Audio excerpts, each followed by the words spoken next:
Ситенков, ну, у него одно из достижений, безусловно, ну, знаковых. Это по-другому не называется. Да, конечно, это и прописали, причем, я думаю... Отдельной строкой. Да, отдельно.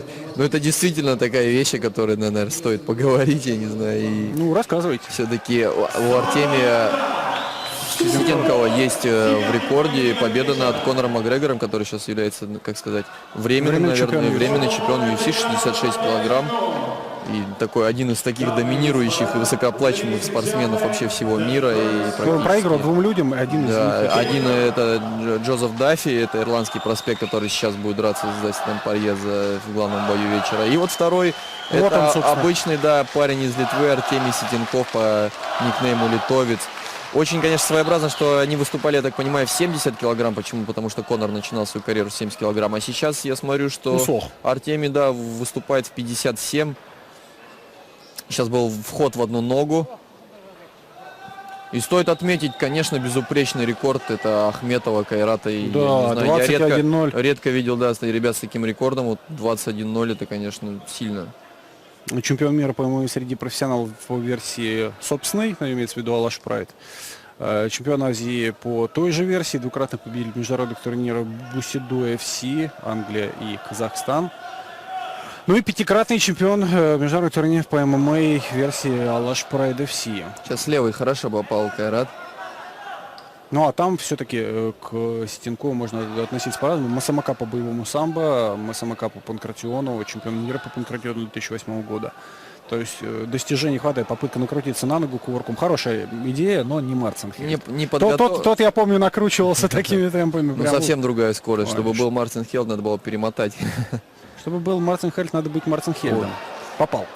Да, с ударной техникой все плохо у Артемия. После пропущенных ударов смотрит вниз, пугается. Вообще в Литве не очень развиты, конечно, смешанные наборства. И редко мы видим с этой страны какого-то... Там приезжают хорошего уровня грэплеры, в принципе, хорошего уровня бывают. Но они к ММА абсолютно не адаптированы, как правило. Единственное, что я бы сказал с литовский ММА, это Марио Заромскис. Это оппонент Андрея Корешкова и в UFC, по-моему, в Strikeforce проводил свои бои. Да. Больше, честно, за свою жизнь, да, сколько я в единоборстве, я особо и не помню литовских бойцов. Помню я поединок Николая Каушанского с литовским оппонентом на М-Вайн, который закончился удушением Изикили от Каушанского. Помню, был чемпион Литвы, по-моему, он по грэпплингу. Ну да, и в принципе приезжали литовцы, именно чемпионы Литвы, они хорошо выучены именно. Временно абсолютно не выучены именно ударной техники в партере. Ну и нужно понимать, что Литва, в принципе, все-таки маленькая страна, 3 миллиона. И многие достойные спортсмены уехали с этой страны, когда Евросоюз вошла и выступает за другие сейчас. Всеми правдами и неправдами стремится в партер Артемий, но молодец в этом смысле, потому что... Очень тяжело дышит почему-то Артемий, много пропускает. Конечно, каждый пропущенный удар отнимает все-таки кардио. Но Кайрат правильно делает, не лезет к ним в партер, и все хорошо. Что-то непонятно. Он не может продолжать сейчас Артемий, и я не могу понять. Да нет, нет, все может.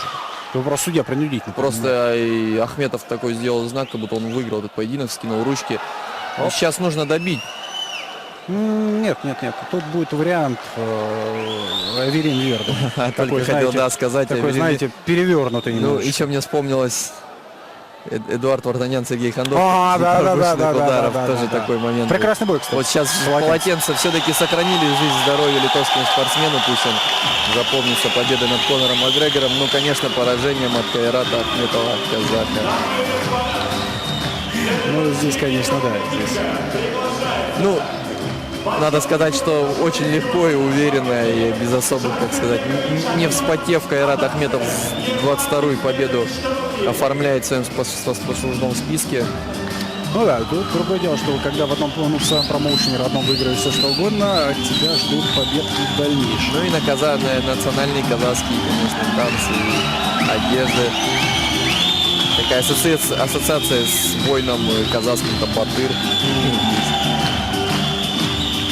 Кстати, есть легенда о бойце без правил, таком вот народном герое Казахстана, это Унаик Масов, его фамилия, который по преданию древних выступал против бойца бразильца и выиграл его там каким-то запрещенным приемом чуть ли там.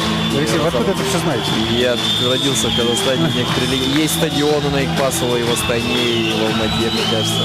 И как бы это такая действительно легендарная личность для Казахстана, как богатырь, как для нас Иван Поддубный. Ну, это такая больше уже легенда. То есть как оно было, на самом деле, не помнит уже. Уже никто не помнит, уже писание только где-то там из... Ну, собственно, танцы закончились, и официальное решение в связи с отказом угла в продолжении поединка, выброшен полотенце, соответственно, 22-0, и Кайрат Ахметова здесь с очередной победой.